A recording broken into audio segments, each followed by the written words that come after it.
നമസ്കാരം. സുഭാഷിതം ഡിജിറ്റൽ ചാനലിലേക്ക് സ്വാഗതം.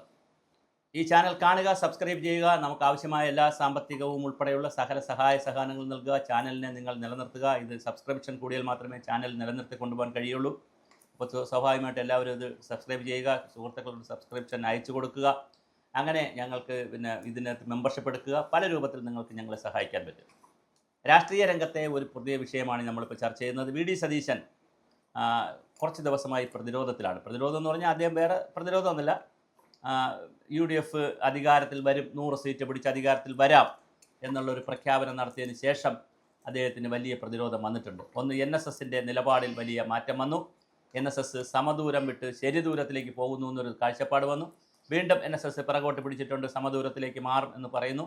രമേശ് ചെന്നിത്തല അത് കുഴപ്പമില്ല, അവർ സമദൂരത്തിൽ തന്നെ വരും എന്നുള്ള രീതിയിലേക്ക് രമേശ് ചെന്നിത്തലയുടെ പ്രസ്താവനകൾ വന്നു.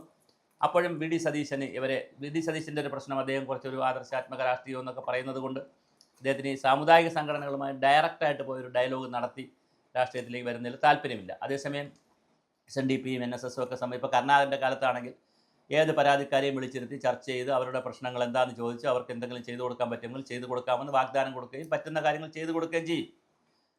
അങ്ങനെ ചെയ്യുന്ന ആളാണ് കരുണാകരൻ. പക്ഷേ അദ്ദേഹം പ്രായോഗിക രാഷ്ട്രീയക്കാരനാണ്. അതുപോലെ തന്നെ ഉമ്മൻചാണ്ടിയും ഒരു പരിധിവരെ പ്രായോഗിക രാഷ്ട്രീയക്കാരനാണ്. AK ആൻ്റണി അങ്ങനെ രംഗത്തിറങ്ങിയിട്ടില്ല, അവർക്ക് വേണ്ടി മറ്റുള്ളവരാണ് രംഗത്തിറങ്ങിയിട്ടുള്ളത്. എന്തായാലും വളരെ പ്രായോഗികമായ ഒരു രാഷ്ട്രീയക്കാരനല്ല വി ഡി സതീശൻ എന്നുള്ളതാണ് ഒരു പ്രശ്നം. അദ്ദേഹം കുറച്ചുകൂടി ആദർശാത്മക നിലപാടുകളൊക്കെ എടുക്കുന്നത് കൊണ്ടുള്ള പ്രശ്നങ്ങളാണ്. എന്തായാലും അദ്ദേഹം പറയുന്നു, ഞങ്ങൾക്കൊരു സമുദായ സംഘടനകളോട് ദേഷ്യമില്ല, ആരോടും വെറുപ്പില്ല, ഞങ്ങളെ സഹായിച്ചാലും ഞങ്ങൾ അവരെ കൂടെയാണ് എന്നുള്ള നിലയിൽ വി ഡി സതീശൻ്റെ പ്രസ്താവന വന്നിട്ടുണ്ട്. പക്ഷേ അത് വരുമ്പോഴും കുറച്ച് താമസിച്ചു പോയോ എന്നൊരു പ്രശ്നമുണ്ട്. കാരണം ആൾറെഡി വെള്ളാപ്പള്ളി നടേശൻ അവർകളെ CM-ഉമായിട്ടുള്ള നല്ല റാപ്പുമായി കഴിഞ്ഞു. കഴിഞ്ഞ ദിവസത്തെ ശബരിമല സംഗമത്തോടുകൂടി NSS കുറേ നിലപാടിൽ വെള്ളം ചേർത്തു, അല്ലെങ്കിൽ നിലപാട് മാറ്റി, നേരത്തെയുള്ള നിലപാട് അവർ മാറ്റി. അപ്പോൾ ഇങ്ങനെ വരുന്ന സാഹചര്യത്തിൽ എങ്ങനെയാണ് ഇനി ഇത് പോകുക എന്ന് നമുക്കറിയില്ല.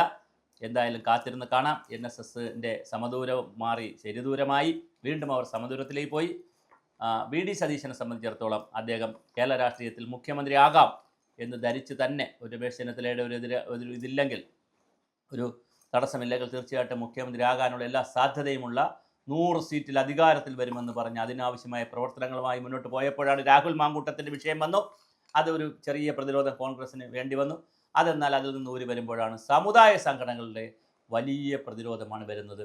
ഇനി വരും ദിവസങ്ങളിൽ ബാക്കി ഇപ്പോൾ വലിയ 2 ചേട്ടന്മാരാണ് NSSും SNDPയും, അവരാണ് മനസ്സ് തുറന്നത്. ഇനി ഒരുപാട് ചെറിയ ചേട്ടന്മാരുണ്ട് മനസ്സ് തുറക്കാൻ. അവരെല്ലാം മനസ്സ് തുറന്ന് സാമുദായിക സംഘടനകളെല്ലാം കൂടി എന്ത് നിലപാടെടുക്കുമെന്നതിനനുസരിച്ചാകുമോ കേരള രാഷ്ട്രീയത്തിൻ്റെ പോക്ക്? അങ്ങനെയാണെങ്കിൽ വി ഡി സതീശൻ പറയുന്നിടത്ത് കാര്യങ്ങൾ നിൽക്കുമോ എന്നത് വലിയൊരു ചോദ്യമാണ്.